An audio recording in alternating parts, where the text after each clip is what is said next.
United States government doesn't believe in the freedom of black people, and that's why they raided this house. So black people represent a serious problem to the United States government and has done so historically. That's why Malcolm X is dead. That's why Martin Luther King is dead. Russians didn't do that. That's why more than 28 members of the Black Panther Party in 1968 alone were murdered. The Russians didn't do that. That's why this community and our people have been under aggression. That's why a spy center is being developed right here in North St. Louis. Even as they're pushing black people out of our homes, gentrifying us and things like that, taking away our properties, created this entity that they call a land bank administration for the purpose of stealing property from black people legally. Even as they're doing that kind of thing, they're attacking those of us who are trying to defend this community and to bring economic development to this community. That's what we do. That's what we do here. That's what we've done historically. So when it comes to this issue about Russia and Ukraine, where Russia has spent, where the United States has, in this last budget offering that I saw, talked about more than $40 billion more that they're given to this entity that they call Ukraine, the entity that they put in power after overthrowing the legitimate government in Ukraine in 2014. We're supposed to have forgotten that. We support just wars. Unjust wars are those wars that try to colonize people, keep them under tyranny, bury them under oppression, and just wars are those wars that are fought by oppressed people to liberate them. Don't tell us that we can't have friends that you don't like.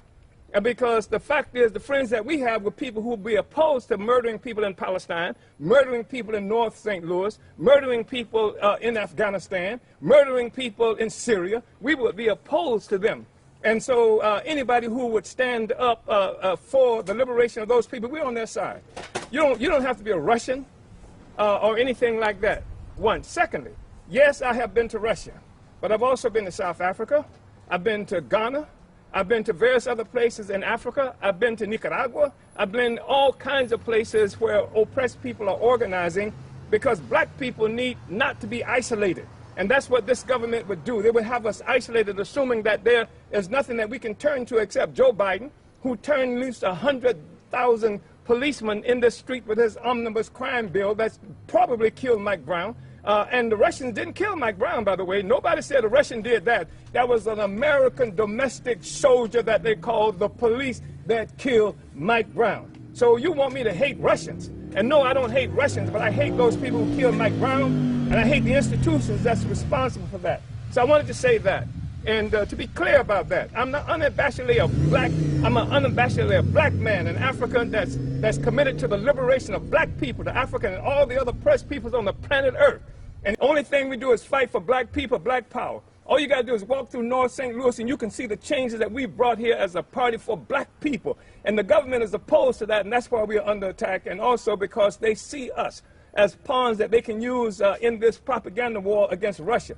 That's why black people who make this mistake of assuming that what's happening in Afghanistan or what's happening in Russia and Ukraine have nothing to do with us, clearly it does have something to do with us. The United States government clearly says it has something to do with us. And what they have done also is try to create a situation where there is the appearance that anybody, black people who oppose, who criticize what the United States government is doing to us must be the employ of Russia. Like somehow Russia killed Mike Brown, that somehow we needed the Russians to tell us that we were oppressed. That's a hell of a statement. It's a disgusting, slanderous statement that black people don't have enough sense to know who it is that's killing us, murdering us, and keeping us living in these conditions. And I've been to Russia, and I didn't see Russians living like black people live right here in North St. Louis. That's the reality.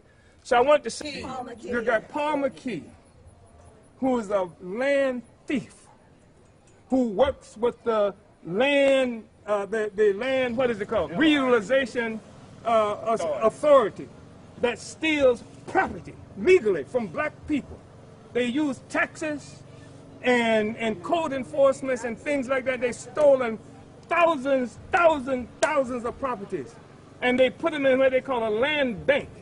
And essentially this land bank holds these properties for big-time white developers who want to take this property and then use it to make money for themselves. Paul McKee is one of them. He took some property and now he's doing something. He's naming it for a black hospital that they closed.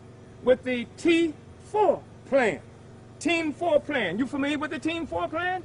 Look at the Team 4 plan, whether it's a designated, articulated, well thought out plan to not only deprive resources to this community, but to drive it into oblivion.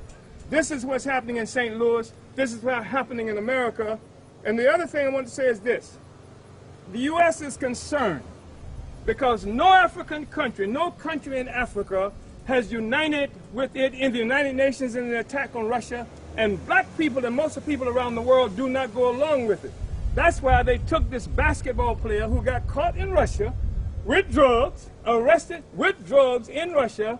They took her, and now they claim that they're so upset about that when they're arresting black people in America every day for having marijuana. The prisons are filled with them. And they're trying to use this as a part of a propaganda war with Russia to show black people around the world, look how Russia treats black people. You understand? So they did that, but they didn't open up the prison doors for black people who are locked up because of marijuana in this country.